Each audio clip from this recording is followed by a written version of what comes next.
And now a big news alert coming in. The UK Health Secretary Matt Hancock has resigned after breaking social distancing rules. Hancock announced his resignation on Twitter. Listen in.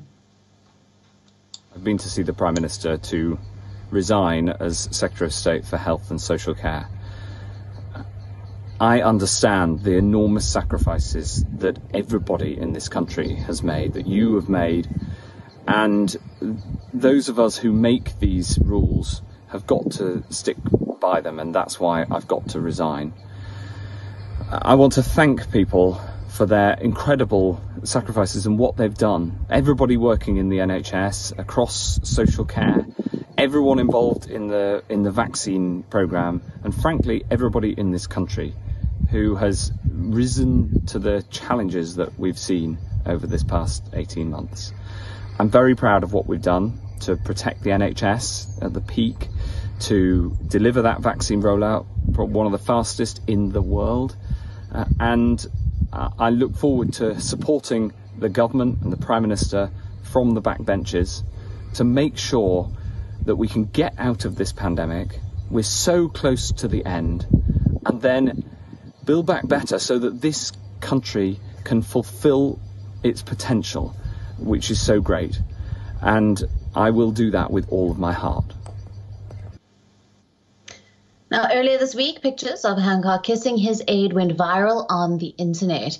In the last few days, opposition called on the British Health Secretary to step down. But Prime Minister Boris Johnson came to his rescue and said that the matter has been closed. On Friday, The Sun published pictures of Hancock and Gina Coladangelo.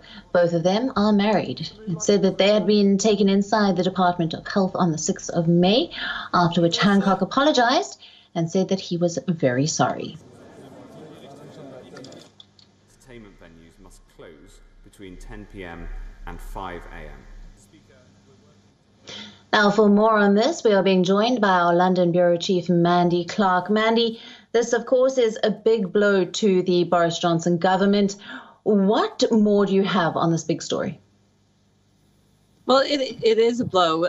Boris Johnson, of course, has made a point of protecting Matt Hancock after a number of accusations that Boris Johnson had called him hopeless, and that came from Dominic Cummings. So he had made a point of protecting him.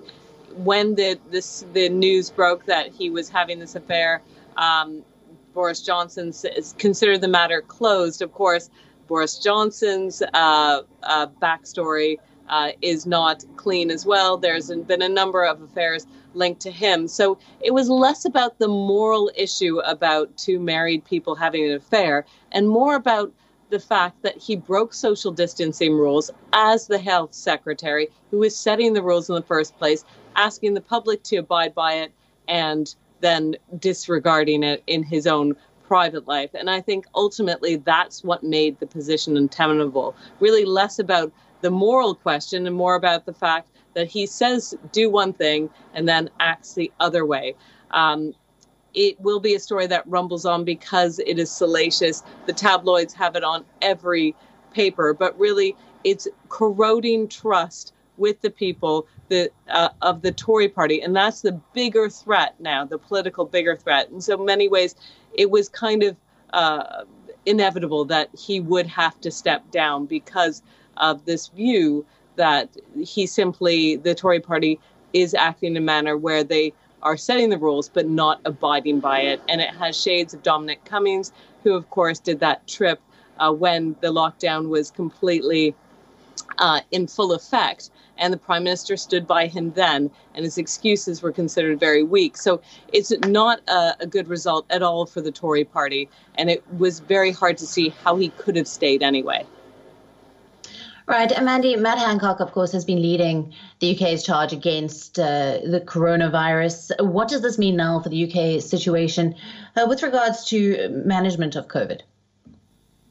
Well, you know, the UK is it's really its final push for getting the vaccination program done. There's all these surge walk-in clinics. The majority of the population, adult population, has been vaccinated. There's good debate over whether children should be vaccinated. They're going to put that to scientists. So in many ways, the hard part of his job had been complete. He had an incredibly successful vaccine rollout, which he, of course, alluded to in his resignation speech.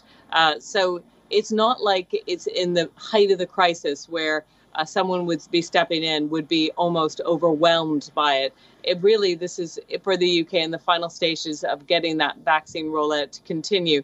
So it won't necessarily affect how that is going to continue, but it certainly is a very bad look for the health secretary to have to step down in the middle of a pandemic. Right, Mandy, thanks for bringing us all the latest there on Matt Hancock's resignation. WION, now available in your country. Download the app now. Get all the news on the move.